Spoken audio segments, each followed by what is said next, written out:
Hello, hello. All right, should we start over? Do we start over? At least give them a Buff Nation. Buff Nation! Let's go! Welcome into DMVR Buffs Primetime. We are presented by Legal Pete's.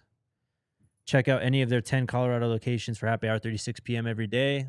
Are we still no sound? No, we're back. Well, someone else let us know.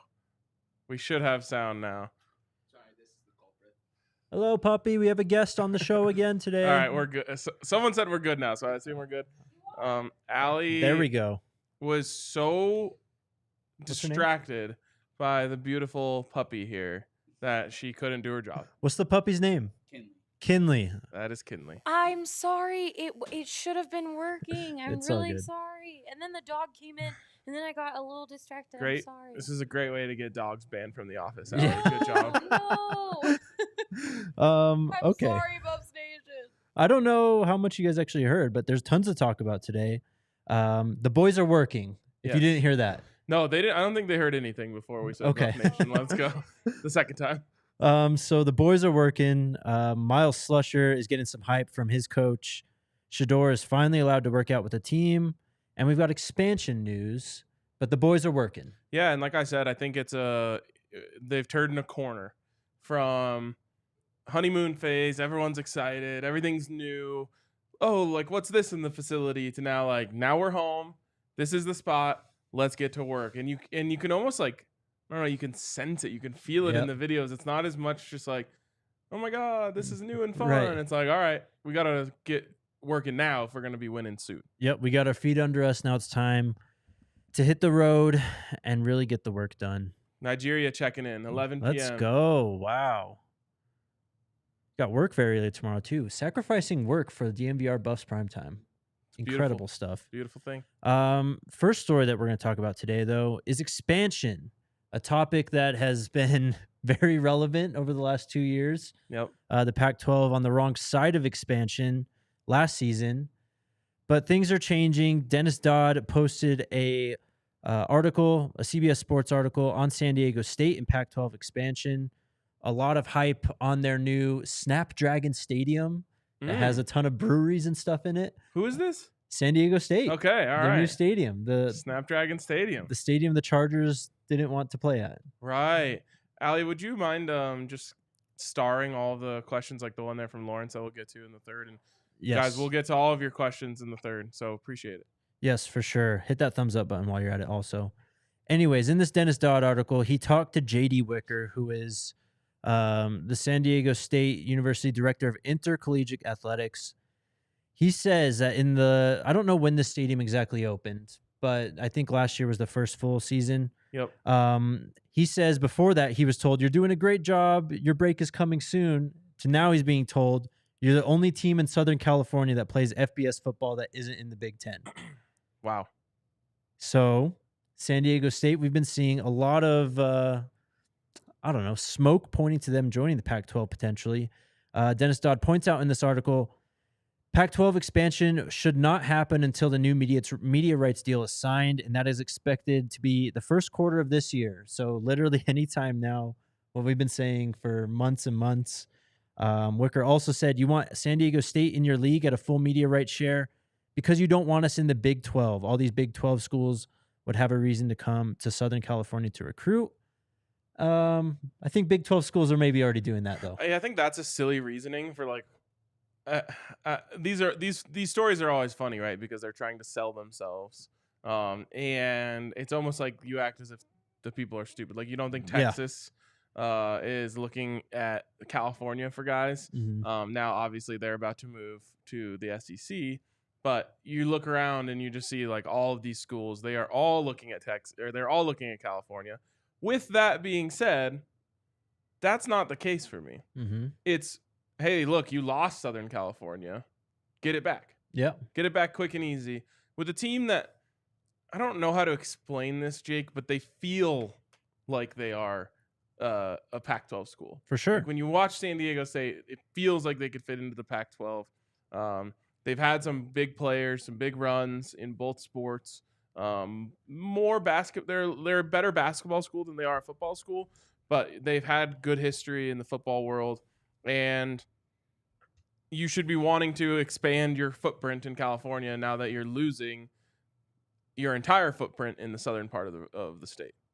For sure. As you mentioned, San Diego State's been a good team in the Mountain West. They've been competing for titles, and they've been one of the most heavily linked teams, or universities, I should say, to the Pac-12 in this whole talk. Fresno State's been linked in there. So let's talk about this, because there's been a lot of schools that have been linked to the Pac-12.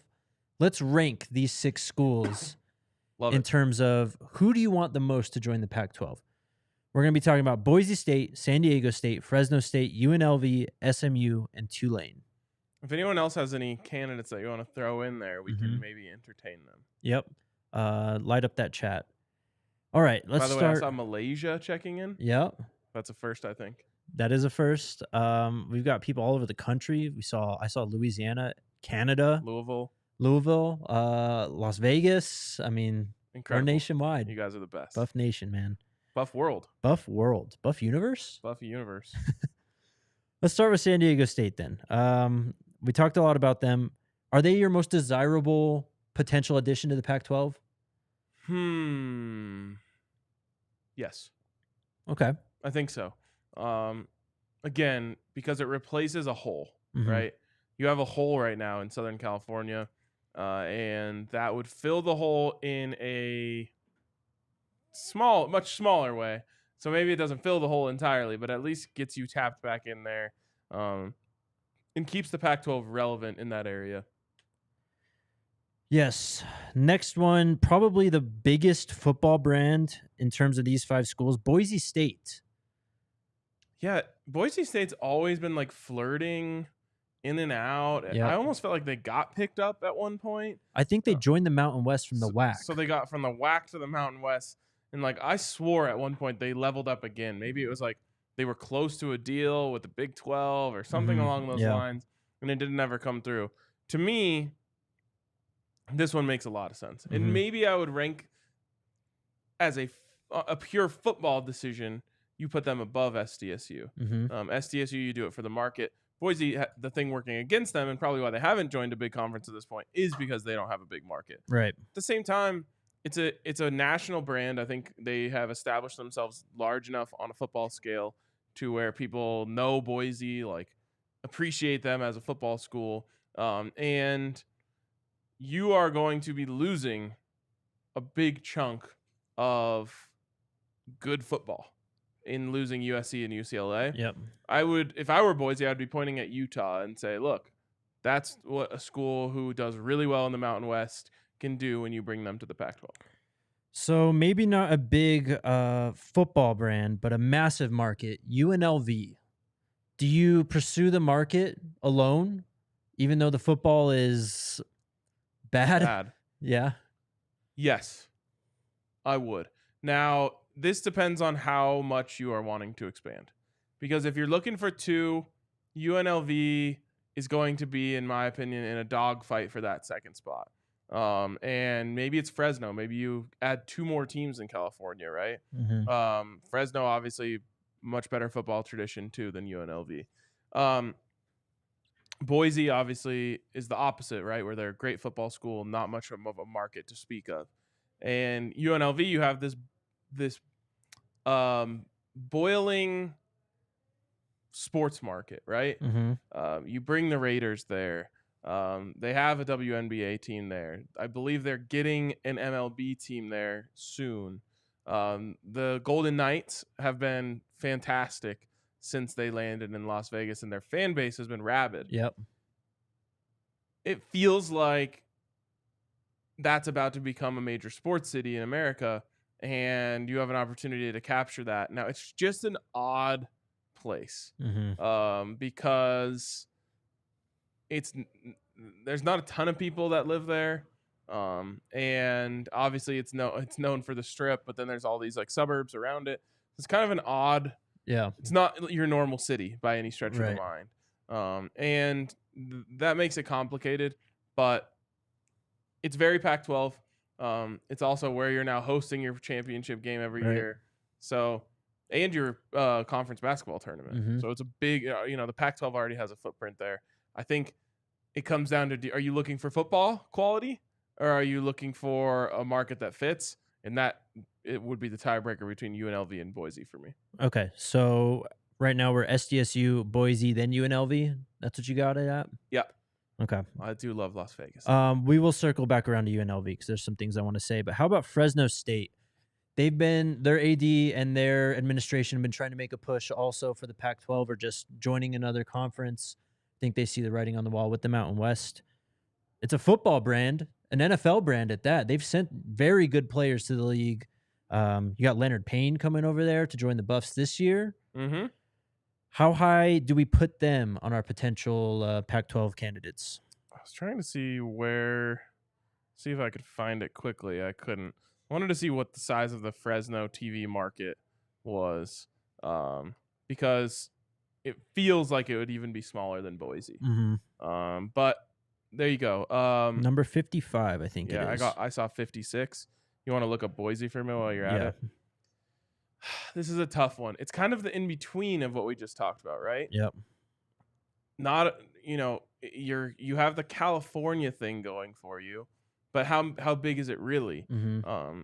It doesn't feel like they've necessarily gathered a large group of fans from out there. It's not a name brand where a lot of the fans out there just latch on to the name brands such as USC, right. UCLA, whatever. They haven't gotten that. It's kind of an in-between market in terms of geography. Mm-hmm. It doesn't feel like a top option for me. I agree. Even though they might be the best football team, maybe besides Boise State right now, long term, I just don't see it as a move that would really reap the benefits that some of these other schools would. So let's go to Texas, SMU. They've got the Dallas market, so it's a huge market. As a team, they've really seen it come up. I mean, they had Sonny Dykes and Garrett Riley. They lost them, and I think they lost some steam this last year. I don't remember off the top of my head their football record, but they were a solid team. They've been sending some guys to the league, so 7-6 last year. Of course, going way back in their history. Really quick. Go for it. Boise, 101. Okay. So way down. I saw 98. Way down below Fresno. Yep. Whereas Las Vegas, all the way up at number 40. Mm-hmm. And then who else? Oh, isn't San Diego like a top 15 market also? Let me see. San Diego's at 27. Okay, so top 30. San Diego, Las Vegas, if you're just going market size, which is a big part of this, would be the move. Well, one of the biggest markets in the country is Dallas. So SMU. Yep. How do you feel, especially with Coach Prime?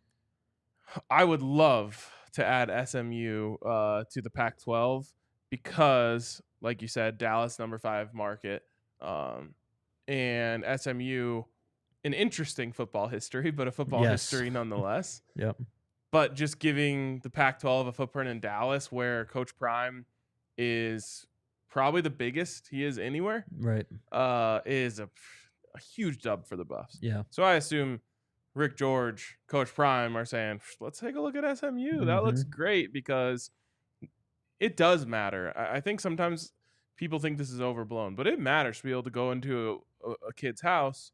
And, a lot of times the parents are saying, well, we're coming to Boulder for every game anyway. Mm-hmm. But it's not just the parents. It's the aunts, the uncles, the cousins to be able to say, hey, you're going to have a game here every 2 years here in Dallas. And we'll make sure you guys have all the tickets you need, whatever. That type of stuff does matter. And it'll make it not feel so far from home, whereas it's really not, but just in terms of a, literal, the feeling of like, oh, we're going to Colorado. Yeah, they're in the same conference as SMU, which is right here in Dallas. Yep.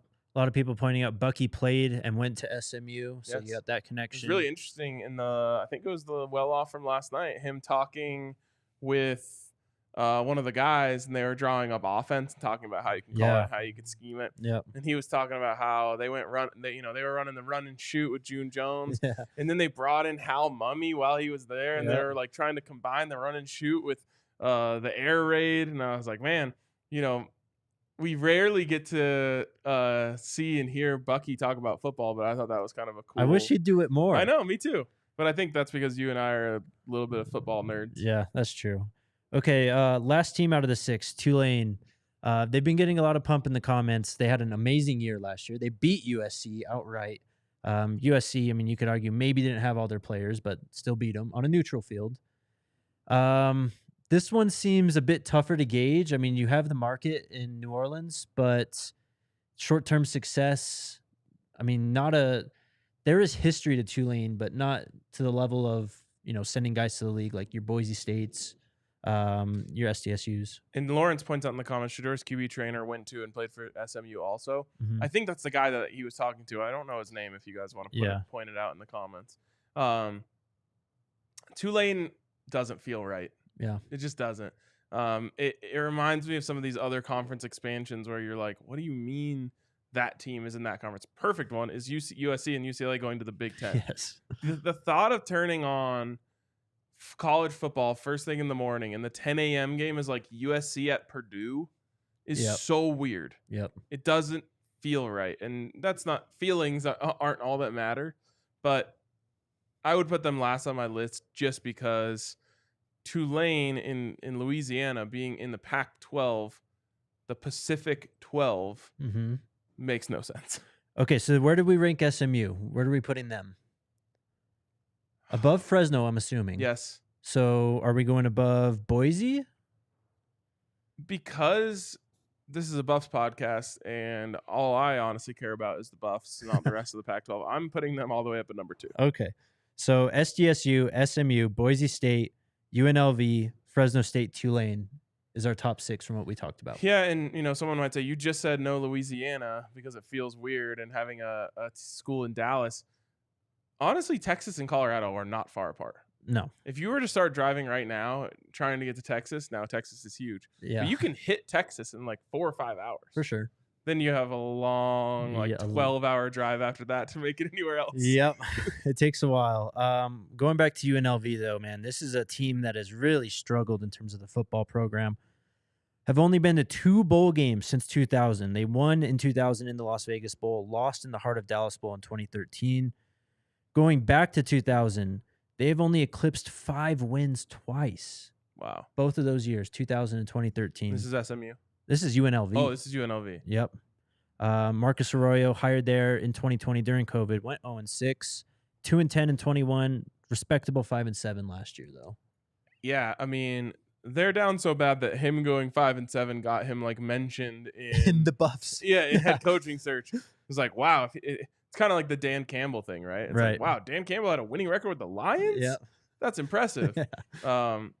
Same thing as Arroyo. That's the tough part of UNLV. It's just like you're almost hoping that being in the Pac-12 would be enough to make them respectable. Because let's be honest, good players come from Las Vegas. Oh, yeah. Not enough to sustain a program, but, I think a lot of people said this about Colorado when we were down bad. It's like, if you could just keep the good players in Colorado, then that gives you a nice foundation for your program. And I think the same thing would be true of UNLV. Like, if they're just getting these beasts who are in and out of Bishop Gorman every year, or at least getting a couple of them, it could go a long way. It's just a risky and weird move to be like, okay, well, we know you suck now, but if you were in our conference, maybe you could be better. Yeah. Whereas like all the other teams would be like licking their chops, being like, yes, please bring UNLV in here so we can add a win to the schedule. Right. So some other teams I saw mentioned in the comments, BYU, that's not happening. They just went to the Big 12. They would have been a candidate, I think, if you go back 2 years, a year and a half from now. Probably the top candidate. Yeah.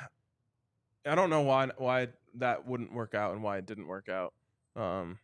It would have seemed to make a lot of sense. Maybe it was just like the Pac-12 wasn't aware that USC and UNLV or UCLA were plotting. And if they were, maybe they would have opened those conversations with BYU earlier. Yep. Yes, Nicholas, we did see the Charles Kelly video. We will be talking about that shortly. Can I just say I hate conference expansion and change in college football? Yeah, it sucks. It really sucks. Obviously, I'm dialed into the Pac-12, and I'll always know who's in or out of it. The other conferences, I have no idea. Especially, like, the American and, like, things like that. I'm like, who is playing what? The Big 12 How? now. Yeah. UCF and they have West someone. Virginia didn't belong there. Like, No. Who else did they get? They got BYU, obviously, but they got Man, they got some No, others more still than on like that. the East Coast. Yeah, like they are literally across the nation now. Yeah, it's a bummer. Uh, It's funny because I was very pro the Buffs going to the Pac-12 when it happened. And I think it was just because it was like a cool new thing. right. And now I look back and I like long for, obviously a yearly matchup with Nebraska. Right. Like Ames, Iowa doesn't sound so bad anymore. Yeah. Another school that was intriguing that was thrown out in the comments, North Dakota State. I feel like they're a No. huge candidate to move up at some point. Maybe not the Pac-12, Yes, but exactly. yeah. It's like if you pull San Diego State out of the Mountain West, maybe they go in to replace them, and then a few Right. years from after that, that's when they're going into the Power Five. But from FCS to Power Five would be a weird thing, and I don't think they want to do that. I think they would have if they really wanted to. They have the brand to do it. I think they totally know where they stand and love being the dominant program, of where they're at. It's not a 1-for-1 comparison at all, but like Mhm. Alabama's not making the move up to the NFL if they were offered. Right. You know what I mean? Like, Right. no, it's much better to just dominate here at the college level. And for them, I think they're just going to be the Alabama of the FCS forever. Bobby throwing out Cincinnati. That was the team I was thinking of. So the Big 12, Cincinnati to UCF to Texas to the Midwest, just everywhere. Another school I saw thrown out was New Mexico State. That ain't happening, man. An intriguing one though, UTSA. It seems like it would be a next phase thing. So like, let's say you go get an SMU, Right. and maybe right now you're at 12. You want to go back to 12, so you get SDSU and SMU, and then eventually the brand, if college football keeps going like it is right now, which I don't think it's going to. I think we're going towards 2 conferences, which I've talked about a lot. Yep. And I would say if the 2 conference move happened right now, the Buffs would be in, Yeah, they definitely would be in which is crazy. because 3 months ago they were out. Way out. Yes. Way out. Where's Denver on this list, by the way? 16, number 16. So, we've always had that going for us. Yep. But the Buffs would absolutely be in if we just tomorrow they were like, we're going to 2 conferences. You're either in or you're out. We'd be in.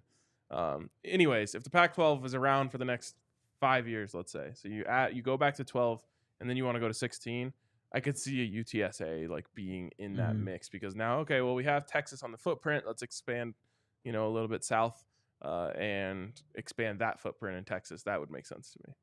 By the way, Utah State, That's a solid program. solid program in a place where you're already at, but maybe that's one of the reasons why you don't do it. Yeah. It's because you're like, we have Salt Lake. We don't need more Utah. Yeah. Ogden's not too far away from Salt Lake anyway. Right, and it's So. not a market at all. Right. We'll see, man.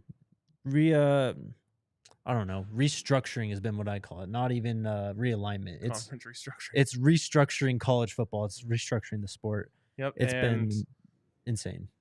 with the new setup of college football, the haves and have-nots are so very clear. Mm-hmm. And I said it when this coaching search started. I said this is the biggest coaching search in Colorado football history because this is the hire that's probably going to decide whether you're a have or you're a have-not. Yep. And Rick George cannot be patted on the back, thanked, given enough flowers for hiring the best person he could have possibly hired by a long shot. Mm-hmm. And then, you could say, oh, Saban, Kirby's. No, those aren't options. Right. He found Coach Prime and found the one person in the country that could make the Buffs go from have-nots to haves overnight in the most important cycle ever. Great job, Rick. Renegade with the comment, all this expansion talk is nonsense. CU has all the power right now. We need to talk about CU going to the Big 12, 10, even the SEC. That's it. That's kind of what we are talking about. Basically. Because like I said, I think it's going to be a 2-conference game very soon. And the 2 conferences, of course, are the SEC and the Big 10. And I've joked it's going to be the Aflac and the State Farm, and it's probably going to be 20 teams or so each. Yep. And that's it. Like, that's the end of college football as we know it. Right. Now it's just a different version of the NFL. Yep.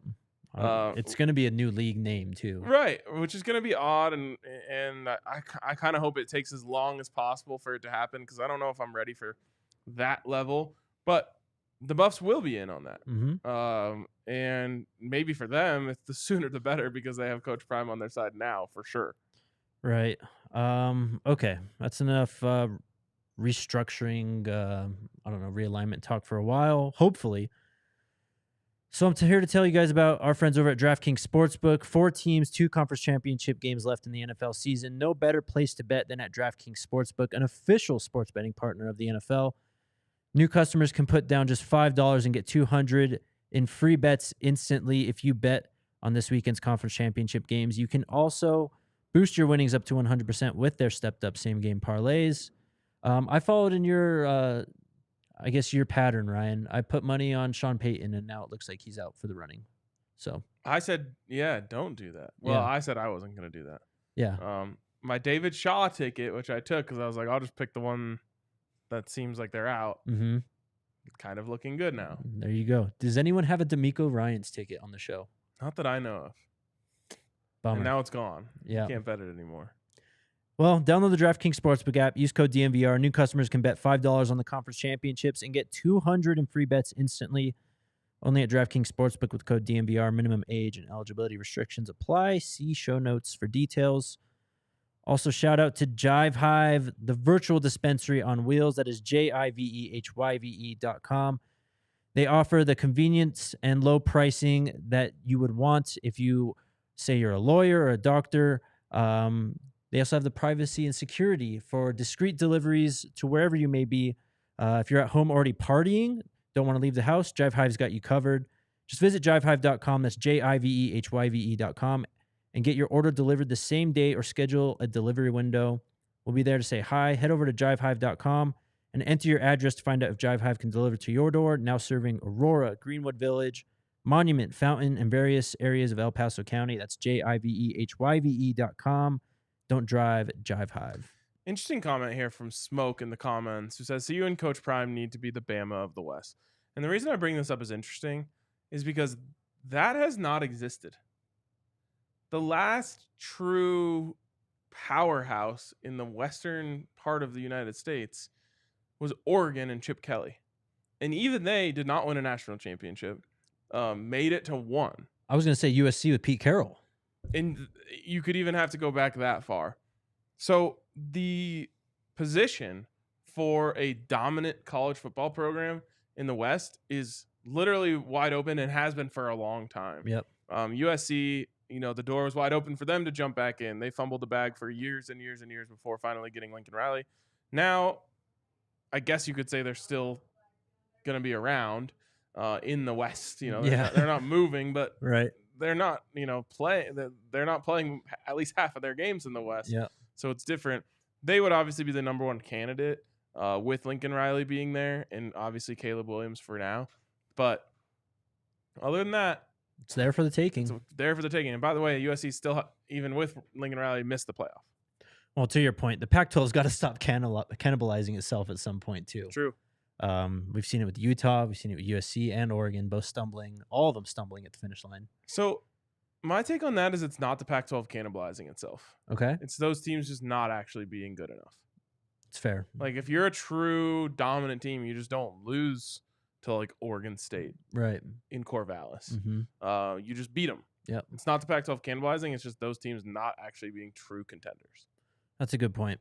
All right, YouTube corner. Let's do it. YouTube corner, yay! All right, Still waiting on the graphic. still waiting on the graphic. We did. We will. Okay. Okay. Let's start off with the Charles Kelly one. They've been doing the pregame show's been doing a lot of these kind of highlighting specific coaches on the staff, coordinators. We saw Sean Lewis's yesterday. We saw Nick Williams a few days ago. Now it's Charles Kelly's turn. For me, the most interesting part of that video was the very end, and we didn't see who he was talking to, but we saw some measurements on the screen at 6'1", 6'1", 196 194. Okay. And we saw some film on the screen that looked like Arkansas defensive tape. Yep. Against LSU. And he was talking about coverages. Yep. And safety play. So that leads us to Miles Slusher, who Sure does. we can safely assume he was talking to in that video. And man, he was very excited about what he's got in Miles Slusher. Just went through talking over some of the stuff he did at Arkansas. I'm not sure what year it was, but his time there, compared him to Derwin James, or said that some of the stuff he was doing was that Derwin was doing at FSU. Yeah. And I mean, amazing stuff to see. And I told you before the show, like, I don't necessarily know who exactly or how like this normally looks, because we normally don't get to see behind the scenes footage Right. of coaches talking to players, and that's been one of the great things of the Coach Prime era. But it's kind of funny to see it and then be like, wait, is he like just gassing him up, or does he really believe this? And just the whole entire interaction between those two was really cool to see, because it really felt like, at the very least, Charles Kelly sees a lot of potential there and is trying his best to get Miles to realize that. Yep. We go back to that Nick Williams video, and he was talking about how he loves to like show recruits and players like, this is how we want to use you. Like, specifically, that's what Charles Kelly was doing in that video. I mean, he was talking. They were talking cover 5, cover 2. They were going through cover 2, like structure and responsibilities, like the whole thing. Can't even call cover 5 in Madden. It's cover high is two man under, or 2-man, like man to man 2 high. Oh, okay. Yeah. So cover 2 man. Yes. Okay. Fair. Yep. Anyways, it was cool. It was cool to see. And what's the one that you were just mentioning? With Nick Williams. Yes. He mentioned, I love putting on NFL tape, because that's when you get everyone's attention, because that's where everyone wants to go. And, instantly you comp a dude to Derwin James, who, by the way, was coached by Charles Kelly. Yep. And you've got his attention. Another interesting bit from that video, Wallow said, you can see he took all his Alabama notebooks, and there were 10 of them. So this was a conversation we had the other day on the Broncos podcast, which was, do the coaches get to like keep the playbook or whatever when they leave, or do they have to like turn it in? And I was interested to see that, like, what are in those gigantic binders that he has there? Is that the playbook? Is that his notes? Is that what? But it was a cool thing to just see like how much volume literally he had on the shelves there. Interesting note, someone on this podcast set has multiple copies of Nick Saban defensive playbooks. Wow. That is an interesting note. Yes. I'll share them with you at some point. Let's check it out. Okay, next video, the Shador Sanders video on his YouTube page. He's finally allowed to work out with the team. I'm not sure if he was like paperwork and enrollment, something like that, but that's what he said in the video. Looks like him and Montana Lemonius Craig are real buddies, though. They've been hanging out quite a lot. That's sweet. Great work by Montana. Yes. To get in on the right side of things. This is another thing that we've talked about on the Broncos, is these guys building chemistry with quarterbacks is literally everything. When you're a wide receiver, you have to get that quarterback to trust you, and the trust starts off the field. Yep. And it's cool to see Montana like knowing the objective, and I'm not saying he's like being a snake, but just saying like, hey, like getting to know Shador and those two hitting it off is great news for him. Yep. They've also been hanging around a lot with Jimmy Horn. Caleb Mathis has been hanging out with those guys a lot. I saw Montana with Jimmy at the basketball game last week. So not only is he taking to Shador, but it seems like he's taking a lot of these newer and younger players under his wing too, kind of showing him how it's done at CU. We saw some footage of Coach Mack walking around. He was at practice. In the well-off video, he was hanging around in the cafeteria area. Just great to see him walking around doing okay. So cool. And someone actually commented yesterday, like, I don't think they're going to show any of the interaction between Coach Prime and Coach Mack. And so I was just thankful that we got to see the little bit that we did. I thought it was cool. Coach Mack said, I'm so proud of you. Yep. And that was like, I just thought that was a special moment. And I think it's in the Shador one, but when they're in like the indoor practice facility, Coach Prime goes, y'all better clap. This is a living legend. We clap when a living legend comes in. I love that. I had the great pleasure about 5 years ago or so of playing 18 holes with Coach Mack. And it's something that I'll remember for the rest of my life. But it was so funny because he could not help himself but to coach. Yeah. Like he was just coaching the whole, because we were on a team together, you know, it's like an event, and he was just coaching the whole time. That's great. So the story that I always tell everyone is I was hitting a sand shot, and you know, if any of you guys know golf, you got to swing hard to hit it out of the sand. If you don't hit it right, it's coming out hot. Yeah.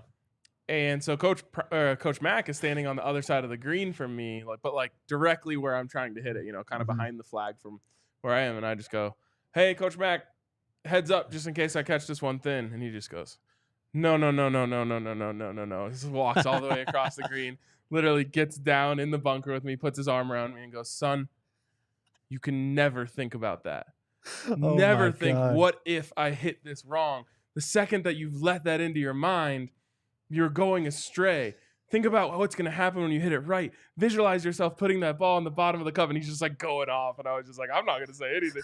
I'm just going to let him cook right now. That's amazing. So he finally finishes, and I was like, "Coach Mack, I appreciate and understand everything you're saying, but I'm not going to be known as the guy who put you out by hitting you in the head with a golf ball." Yeah. And he just laughed and walked away. That's amazing. Once a coach, always a coach. Yes, huh? exactly. Ellie, you can throw that super chat from Sean up because we saw Levante Bentley for the first time in that Shedeur Sanders video. Sean says, "Is Levante Bentley a grown man or what?" And he is very physically impressive. That's awesome. He said they were in the cold tub, hot tub walk area. Levante said that his goal was to lead the nation in tackles this year. Wow. Yep. I mean, that's what the Buffs need. Desperately. They need a guy who can get out there and just eat up tackles. It's something that we had in Nate Landman a couple of years ago. Right. He's on the Falcons now, and it was something they just desperately missed last year. Now, I think Chandler Tomato put up decent numbers in terms of tackles. He was their leading tackler. Yeah, he put up good tackle numbers, but you never felt him. You know what I mean? Yep. Where it was just like, oh my God, like 8 is everywhere. Yeah. The Buffs need that. And maybe it is Levante Bentley, and I've been very worried about the position. And I hope Levante Bentley comes in and just blows my, expectations out of the water, because we just didn't see enough of him at Clemson to know. Yep. But he was highly sought after. He is physically imposing. And it would be amazing if he just comes in and just can be that guy who every play you're like, he was there again? Yep. So I'm pulling for him. I hope that's the case. Me too. I mean, also, did he wear 7 at Clemson? Why do I have 7 in my head for him? You know what? I don't know, but I will find out for you. Okay. He was a former 4-star recruit, though. Only played, I think, less than 500 snaps in his 4 years. Number 42. Okay. I I don't know why I'm envisioning him wearing 7. Well, he ain't going to be wearing 7 for the Buffs this year, because Cormani McLean's going to be wearing it. Yes, of course. Yeah. So An interesting number for a corner. yeah. I like he's kind of blazing his own path there. Well, Travis decided 12 is an interesting number for a corner too. Yep, for sure. All right, guys, get your questions in. We'll get to them very shortly. Before that, I'm going to tell you all about our friends at Breckenridge Brewery. You guys know we love our Breck beers here at DNVR. And we're going to be at the farmhouse tomorrow doing all of our shows. I heard you have a very busy day tomorrow. 4 shows from the farmhouse. Thankfully, I'll be in a restaurant, so I'll definitely be able to eat lunch. Yes, me too. Can't wait. We'll be there live at 3.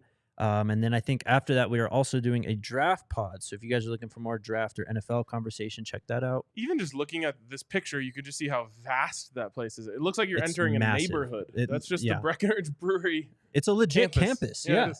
It's a large plot of land that they own out there. Anyways, you can try out some of our favorite beers, the Avalanche Amber Ale right in front of us here on set, or the new Mile High City Golden Ale, or perhaps my favorite, the Mountain Beach Sour, or your favorite, the Strawberry Sky. Yep. Check out all those at their beer locator at www.breckbrew.com to find a Breck Brew near you. Also, shout out to the American Raptors at Infinity Park. The American Raptors are back, and they have joined a new league, the Columbia Rugby Federation. They have Plenty of athletes from multiple sports backgrounds: football, basketball, baseball, wrestling, soccer. The best part about hitting up an American Raptors game is their games are free. You can also stream them for free on their website. Head on over to AmericanRaptors.com. Grab your free ticket for the upcoming season. And as I said, if you can't make a game, you can stream all their games for free on their site. Check them out. Let's get to questions. I got asked a question on Twitter that I want to lead with. All right, we're light on likes. I just gotta say. We are a little light on likes. Let's try and get that to 250 real quick. Oh, wow, right at that dislike. time we get hit with a dislike. Shame. Sheesh. Chris McCrae got in my DMs and he asked me specifically to ask you about the blue uniforms from the 80s, Ryan. What can you tell us about CU's blue unis? Why are we bringing up old stuff? That's what I have to ask. The blue was awful. Yes. It just looked like UCLA, if we're being completely honest. They brought in like a powder blue. They look like the uniform. Chargers. Yeah, they did. Except for the Chargers use yellow and we use gold. It was done during one of the worst eras of Colorado football ever, which makes it even worse, you know. Like if for whatever reason they had put on the blue and then won a national championship, it would have been tragic because they would have just had to keep it. But the opposite happened. They put on the blue and had two of the at least one, but maybe two of the worst seasons in program history. So they really do look like UCLA. We just never, ever bring those back. In fact, when we were having the beginning of our down spell during the Dan Hawkins era, people essentially in protest of him being the coach wore powder blue to the game as like it hasn't been this bad since we wore powder blue. Sadly, it only got worse after that. But if the question is, should they come back, the answer is absolutely not. Yeah, these are not great uniforms. They're so bad. Did they paint the concrete thing blue also? No. It really looks like it in that picture. It does. I think that's just like a gray because it wasn't painted. Standard definition. By the way, never a bad day to mention repaint. Yes. The pavement in the end zone. That would be a great addition. Okay, let's go rolling with questions. We did get Sean. Kimmy asks, what was your reaction to the PHNX segment on ASU versus CU? Those guys must have forgot they only had one more conference win than the Buffs. I was hoping no one saw that because it was just an embarrassing look. They got ripped for in the comments. Yeah, I don't know what to say about them. They are finding themselves on the wrong side of history. I'll tell you that. Yeah. I'm so sad we don't get that game in week 0 because it would have been so perfect to, because they started running their mouth long before that game was a thing, and it would have been so amazing to start the Coach Prime era by just shutting them up immediately. Unfortunately, we got to wait until week 6 now? October 7th. October 7th. I gotta say, they're really giving off little brother vibes. Jealousy is not a good look, guys. Jealousy is not a becoming look on anyone. Nope. But congrats on your coach Dilly or whatever his name is. You were right. Week 6, by the way. October 7th. We'll see you guys there. Yeah, we'll be there. We'll see. All right. Next question from Saeed, our guy. Did you see Coach Prime's custom jacket? And so good. It goes so hard. There's so many of them. You got too. several, yeah. Yes. The company that makes those, I guess, came in one of the early well-off videos when he got to see you, and was like, "We can do a white one," and they got all of these different looks, and man, those go hard. They are very fresh varsity jackets. From Lawrence. Oh, here we go. I forgot about this today. What can you tell us about Jamar Montgomery? He did declare for the NFL. Let me go check that scholarship chart, though, and see if he was actually counted. I can't remember. I think he was a senior, though. Was he? Do you declare for the NFL draft if you're a senior? Well, Isaiah Lewis did because he tried to enter the portal, and then he had to enter the draft. But is it like a senior thing where you still have the COVID year yes. in your back pocket? Yeah, he was classified as a senior last year. That's Okay. what he's on as the roster has. He was a player that... I mean, he didn't have a great year until the defense really changed that Mhm. Cal game. He was put into that new Joker standing up edge type role where he's able to use his athleticism and speed more. I thought him and Guy Thomas, like in combine settings, are gonna get on some radars for sure. Yeah, for sure. He was physically, he looked like he was going to be better than he ended up being. Yeah. 6'2", 250. Hopefully that is a scholarship opening, but it doesn't sound like it. Give me a minute. I'll find this. Next one is from Angela, who says, will USC try to stay on CU's schedule after they join the Big Ten? No, I wouldn't expect it. Mm-mm. Now, you'll probably have some of these like series that get scheduled just to harken back to it, but it brings up a good point. I need the Buffs to beat USC this year Yep. very badly because we have never beat them in our program history, and I don't want them to be able to hold on to that when they leave the conference. And then, 10 years from now we schedule a game and it comes up again. Yep.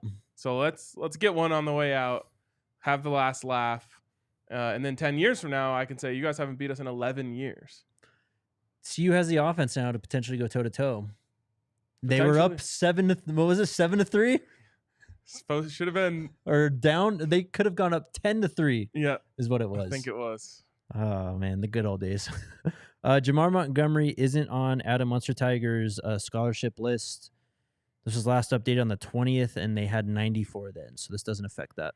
All right, at least 9 more. Yep, long way to go. RJ asks, for you guys so far watching the workouts, do you guys see anything different from last year's offseason workouts so far? Well, we didn't see anything from last year's offseason workouts. We didn't see hardly anything from offseason content. So we're seeing a lot of brand new stuff also. You can go to the next question, Ali. I believe Lawrence is asking kind of the same question here. Another scholarship opened up, negative. They'll get under though, guys. I promise. Trying to look for some news really quick. So okay. Hold on. Oh, I know what you're looking for. Super chat from Lamar. Coach P wants to win a championship with the Buffs. Coach P. Oh, Coach Prime. Duh. That does feel weird. Yeah. It seems it's not big enough. I know. Yep. He does want to win a championship with the Buffs, though. It seems that way. Yeah, and I mean, that's why there's kind of a lot of, I don't know what the word is, conversation around how long he's going to be here. Right. Because if he really wants to win a championship here, it's got to be at least 3, right? Probably more. Bare minimum Yeah. for that. And that's reaching, I feel like. If Right. you want to build a championship, you have to have a 5+ year plan. Right. So Nick Saban took over at Alabama in 2007. When did they win their first national championship with him? Was that 2012? That's what I was going to guess. The LSU Alabama game, right? That's what I was going to guess. Yep. So it takes time. It does. And by the way, Alabama wasn't coming from one win. But No. it wasn't as easy to turn things around quickly back then. They had some growing pains, though, in those years in between. Next question. Also, another super chat from Lamar. He asks, I think you guys are selling Coach Prime shorts? No, not shorts. Shirts, though. If the Buffs hit the ground running and win 7+ games. We're selling Coach Prime short. Okay. If the Buffs hit the ground running and win 7+ games, schools are going to throw their program at Coach Lewis. Yeah. We've agree. said that. Yeah. Yeah. Well, I mean, I think it was in our 23, right? Or our 20 for 23. Yep. Mm-hmm. Yeah, I predicted Sean Lewis gets a big-time job next year.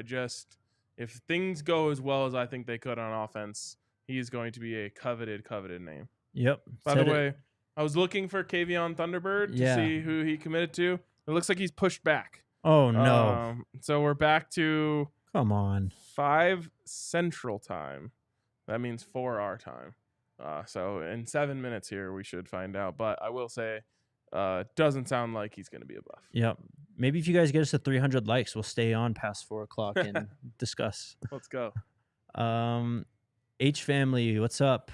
Are there any recruits in particular that you're excited about that's coming in this weekend? I mean, all of them. Most of them, yeah. There's some dogs coming in. They're Louis for sure. Oh, big time. And the list just keeps getting more impressive. it's just crazy. It's crazy. The one that I'm probably most excited about would be the number one offensive tackle in the country. Him, Ryan Wingo, I think would be huge too. 5-star wide receiver in the 2024 class. They've got some huge running back recruits coming into town too. Yep. So Number one running back, right? Or number two? number one in 25, I believe, and I think they've got a top one in 24. So Sweet. yep. Another super chat from Sean. Now that Prime's wearing Nike again, think that they'll bring out the white, black, and gold Prime 96s. Would go hard with the Buff unis. So I like the day the Buffs hired Coach Prime, I looked to see if I could snag some of those. Yeah. They're in very low supply and very high demand. Thousands upon thousands. Yeah. Yeah. Big numbers. And then of course you have to go through like, do I trust this place? Right. So Yep. you're even more worried. They absolutely should. It's definitely interesting it would be interesting to hear more about like where the relationship stands with Coach Prime and Nike. Because I heard, I kind of, I guess, broke the news a little bit on this show way back when, just that like Coach Prime is willing to work with Nike. That wasn't Right. going to be a hang up in the Buffs getting a deal done with him. And it seems like he's hyped on this stuff now. Oh yeah. So I hope that relationship gets to the point where they bring back those shoes, because I want a pair and I can't get them right now. A re-release would sell out just So quick. instantly. Yeah. You got to do it, Nike. Question from Richard. What do you think of the offensive line coach, Bill O'Boyle? I mean, he looks like an offensive line coach, I'll tell you that. All I can say is I watched a lot of Kent State film when the Buffs hired Sean Lewis, Yep. and my first takeaway was this offense is badass. My second takeaway was, wow, it's very demanding on offensive line and wide receivers. Mm-hmm. They have to be very well coached in this offense. Yep. Well, I was almost relieved when we found out that Bill O'Boyle was coming along with Sean Lewis, because he did a hell of a job teaching those boys how to execute that offense. And he brings over a guy in Savion Washington who knows it and can help kind of teach to the new guys. Yep. Next question from the H family. Any update on Guy Thomas and if he will be returning next year? I haven't seen anything yet. Okay. He said he was going to talk to Coach Prime. So. Oh my gosh, a huge super chat. Oh my Lord, EJ. Wow. Thank you, EJ. $50. Oh my goodness. A few of us are wanting to fly up from Houston, Texas for the spring game. Any idea on a firm date yet? Also, any hotel or restaurant recommendations close to the stadium would be appreciated. Well, I said yesterday, it's not official, and it's just something I heard that you may want to keep the date April 22nd circled on your calendar. There you go. There's not a lot of hotel options around the stadium. There's the St. Julian. That's the nice one down on Pearl Street, which is like the best area you could be in. And then you've got like the Harvest House, which is close to the stadium too, but not very nice. And then there's like the Broker or something over by the Dark Horse. Mm-hmm. Very slim. If you go out just to Westminster, though, Right. There's a lot more options. That's or about even Louisville. Yeah, just to Louisville is what I meant. There's a lot more options right there, like right off the highway, where it's just like a quick 10-minute drive up to Boulder. Mm-hmm. There's also the Marriott over by the Buff. There's the Hilton, like over by 29th Oh, Street you're right, Mall. yep. So there is Boulder's expanding how many hotels they have for sure. Yep.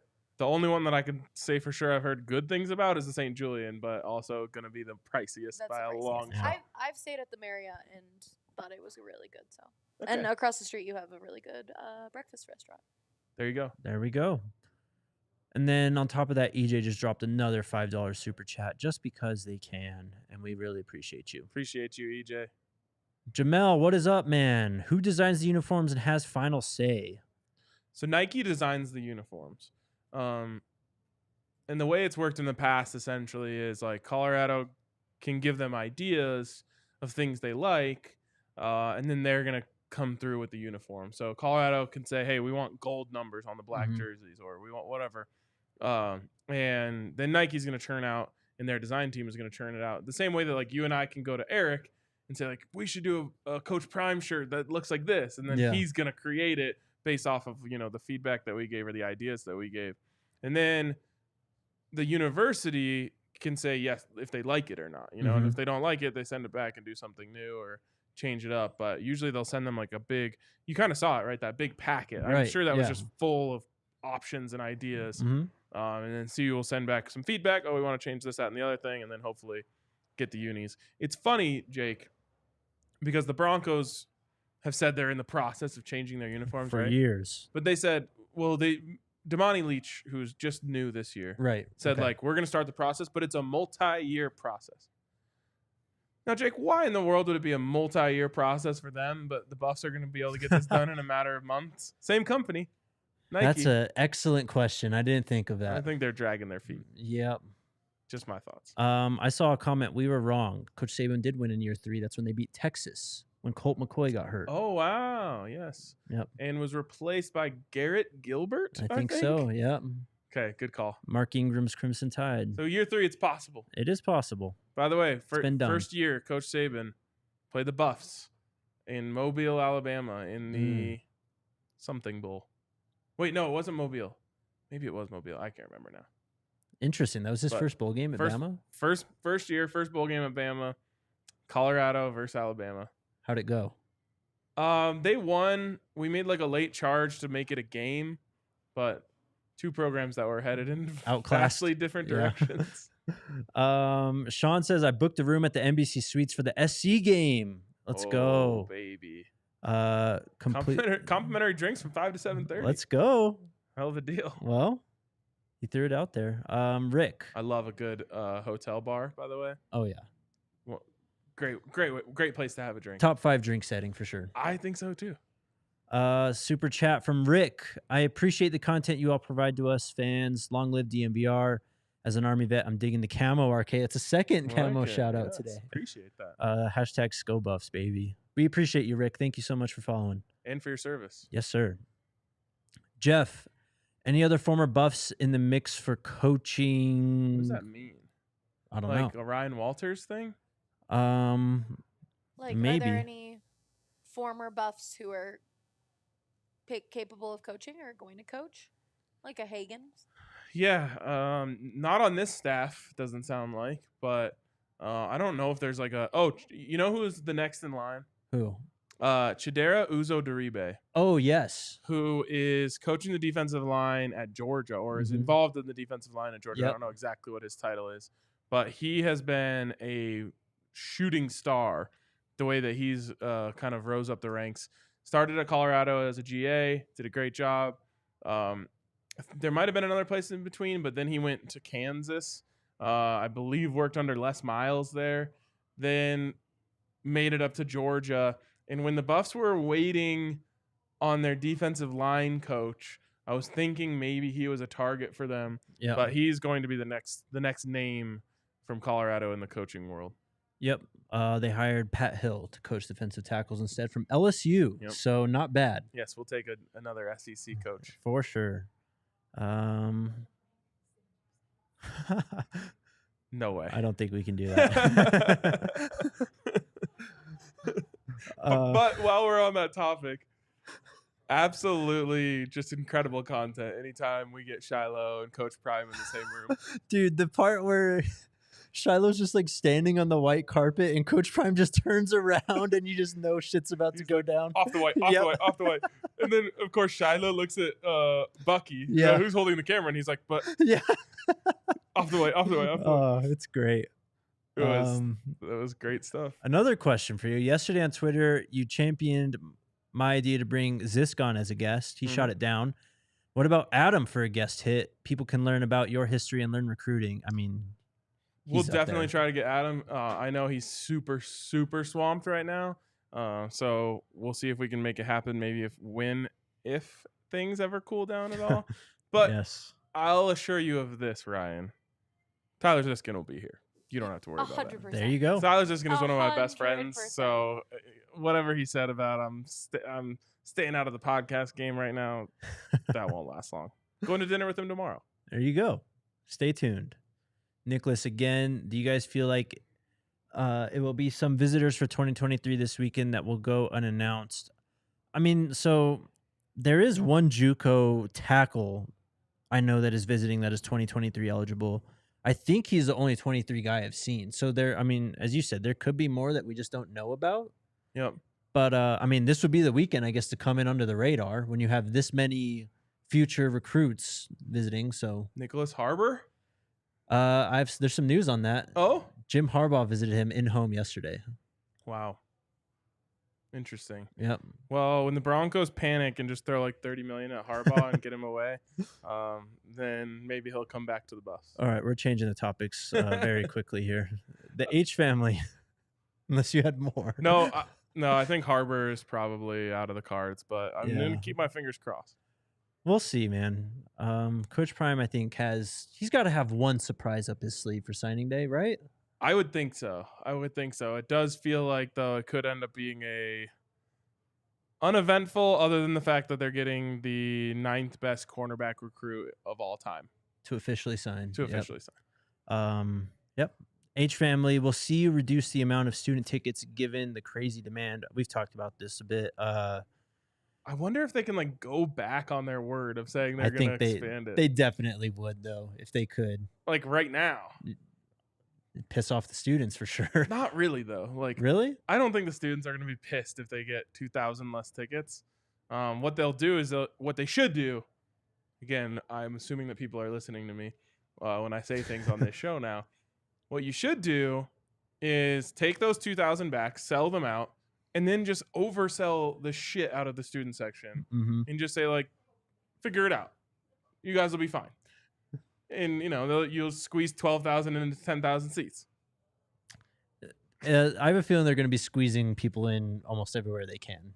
I think so, too. When that happened last year for the first game For the of TCU the year, game, yeah. oh my God. An hour before kickoff, you could barely like breathe. Like people, it was so packed. Yeah. I know that students can already expect that that's how it's going to be no matter what, but man. Yeah, it's going to be crazy. I think you're going to see student section overflowing into the staircases and all that stuff. Mm-hmm. I mean, you heard it from Allie. Like, I've tried to tell you guys, the student support has been insane for how bad we've been. Everyone on campus is talking about the football team right now. Oh, yeah. Everyone. I actually forgot to mention this on the show. I was at a diner down the street having breakfast like last week or 2 weeks ago, and there were a bunch of high school kids there from Denver East, which is right down the street from us.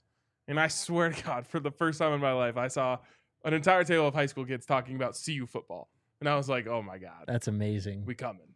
But I We mean, we coming. went to dinner with my little brother who goes to CU right now, who's a senior, and all of their friends are like, man, might need to take a 5th year. Like, Coach Prime's first year, I'm not going to be able to miss that. So, and Tyler said here, the student section would be like Hunger Games if they did that. Okay. Yeah. I agree. Like, the fact that the TCU game was absolutely insane. Yep.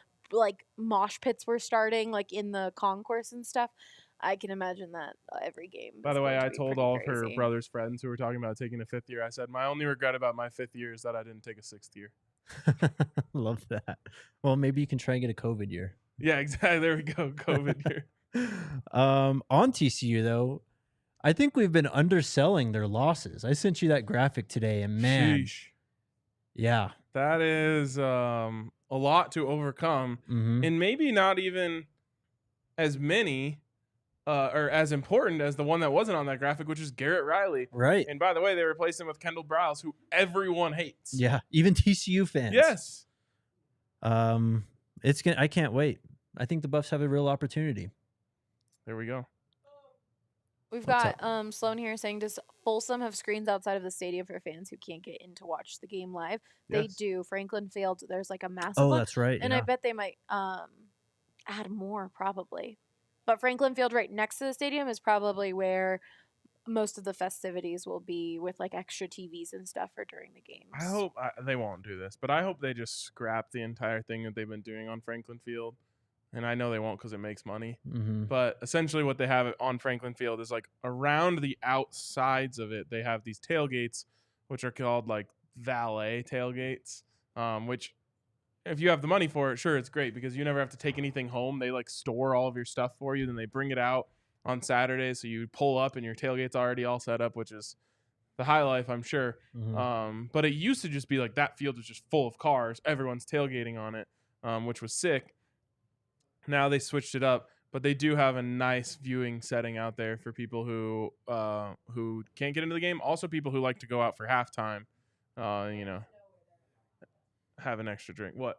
I don't think they'll allow the halftime in that area. I think they will. We'll see. Yep, just Yeah. saw it. Thunderbird ASU. We kind of told you that was going to happen. Yep. It's mostly just sad because we Great don't get name. to have a player named Thunderbird on our Yep. team. Congratulations, PHNX. You got Dilly Dilly There and you go. Thunderbird. Yeah, we'll see what they can do on October 7th. What future helmet concepts would y'all like to see? Logo and color scheme. I mean, we've talked about all these before. I love the CU Cliff Branch opening game ones from last year. Cormani McLean announcement graphic had that helmet on. Really? Yep. Wow, I'll need to go back and look at that then. It's a fire. great helmet.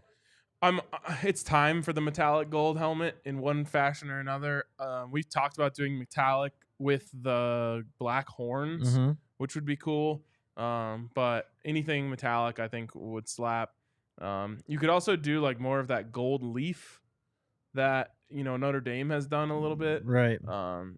Like I said, Coach Prime is going to lean into gold. Mm-hmm. So I think you're going to see lots of different variations of gold helmets and gold involved in the helmet in different ways. Or the straight up chromes. Yeah. The Oregon chromes. The silver. Yes. Yeah. Would be Bring sweet. those in. RK, while you were crying after the Buffs win the BCS CFP, what Yeah. throwback jersey will you be wearing, player and year? Go Nords. I have a Jay Sean Sykes jersey that I like a lot. So I'll probably be wearing that. Although maybe we can somehow fulfill my dream of getting a Jeremy Bloom jersey Yes. that I was never able to get as a child. And I can throw that on. Maybe we should try and get Jeremy Bloom on the pod. We should. I've talked to Jeremy Bloom a couple times. You should talk to him again. Yeah. Last time I ran into Jeremy Bloom, I was at a tailgate. Uh-huh. I was Oh, in rough boy. shape. Yeah. But I felt like It was bad. I felt like I held it together. I felt like I actually held it together really well, but it was probably like one of those things where in my head I'm like, man, I'm holding it Right. together well. And he was like, geez, this Yeah. guy is tanked.